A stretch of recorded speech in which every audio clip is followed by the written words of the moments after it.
Hi friends, ಎಲ್ರಿಗೂ ನಮಸ್ಕಾರ. Home cook ಚಾನಲ್ಗೆ ಸ್ವಾಗತ. ಇವತ್ತು ಹಲಸಿನ ಹಣ್ಣಿನ ದೋಸೆಯನ್ನು ಮಾಡೋಣ ಬನ್ನಿ.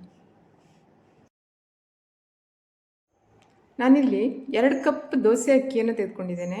ಇದನ್ನು ಓವರ್ನೈಟ್ ನೆನೆಸಿ ಇಟ್ಕೊಂಡಿದ್ದು. ರಾತ್ರಿ ಅಕ್ಕಿಯನ್ನು ನೆನೆಸಿಟ್ಕೊಂಡ್ರೆ ಬೆಳಿಗ್ಗೆ ಬ್ರೇಕ್ಫಾಸ್ಟಿಗೆ ಈ ದೋಸೆಯನ್ನು ಮಾಡ್ಕೊಳ್ಳಿಕ್ಕಾಗತ್ತೆ. ನಾನಿಲ್ಲಿ ಗಟ್ಟಿ ಹಲಸಿನ ಹಣ್ಣಿನ 30 ಸೊಳೆಯನ್ನು ತೆಗೆದುಕೊಂಡಿದ್ದೇನೆ.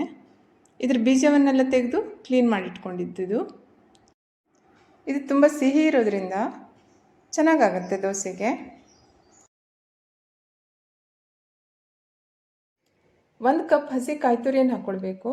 ಹಸಿ ಕಾಯಿ ತುರಿ ಹಾಕೋದ್ರಿಂದ ದೋಸೆ ಇನ್ನೂ ರುಚಿಯಾಗಿ ಬರುತ್ತದೆ. ಅರ್ಧ ಕಪ್ಪಷ್ಟು ಜೋನಿ ಬೆಲ್ಲವನ್ನು ಹಾಕೋತಾ ಇದ್ದೀನಿ. ಅಚ್ಚ ಬೆಲ್ಲನೂ ಸಹ ಹಾಕ್ಕೊಳ್ಬೋದು. ಒಂದು ಮಿಕ್ಸರ್ ಜಾರಲ್ಲಿ ಮೊದಲಿಗೆ ಹಲಸಿನ ಹಣ್ಣಿನ ಸೊಳೆಯನ್ನು ಹಾಕ್ಕೊಂಡು ಗ್ರೈಂಡ್ ಮಾಡ್ಕೊಳ್ಬೇಕು.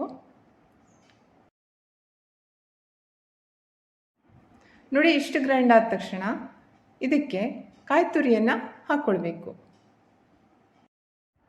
ಜೊತೆಗೆ ಬೆಲ್ಲವನ್ನು ಹಾಕ್ಕೊಳ್ಬೇಕು.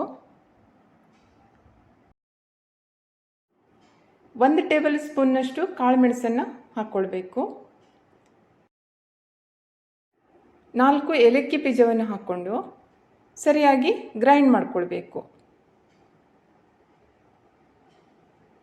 ನೋಡಿ, ಈ ರೀತಿ ಪೇಸ್ಟ್ ಮಾಡಿಕೊಂಡ್ರೆ ಸಾಕಾಗುತ್ತೆ.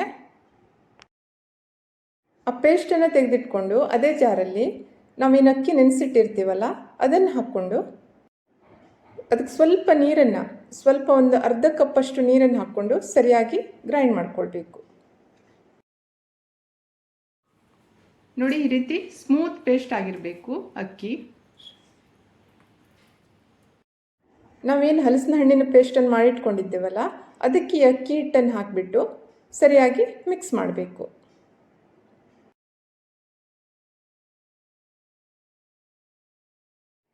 ಹಿಟ್ಟನ್ನು ಇಷ್ಟೇ ದಪ್ಪ ಇಟ್ಕೊಳ್ಬೇಕು. ತುಂಬ ತೆಳ್ಳಗೆ ಮಾಡಿಕೊಂಡ್ರೆ ದೋಸೆ ಏಳೋದಿಲ್ಲ. ಈಗ ಇದಕ್ಕೆ 1/4 ಸ್ಪೂನ್ನಷ್ಟು ಓಂ ಕಾಳನ್ನು ಹಾಕ್ಕೊಂಡು ಸರಿಯಾಗಿ ಮಿಕ್ಸ್ ಮಾಡಬೇಕು. ಓಂ ಕಾಳು ದೋಸೆ ತಿನ್ನುವಾಗ ಸಿಗುತ್ತಲ್ಲ, ಅವಾಗ ಚೆನ್ನಾಗಿರುತ್ತೆ.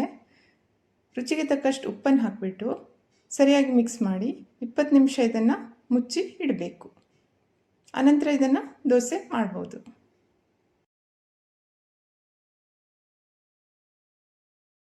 ನೋಡಿ, 20 ನಿಮಿಷ ಆಗಿದೆ. ಹಿಟ್ಟನ್ನು ಇನ್ನೊಮ್ಮೆ ಸರಿಯಾಗಿ ಸ್ಟರ್ ಮಾಡಿ ದೋಸೆ ಮಾಡ್ಕೊಳ್ಬೋದು.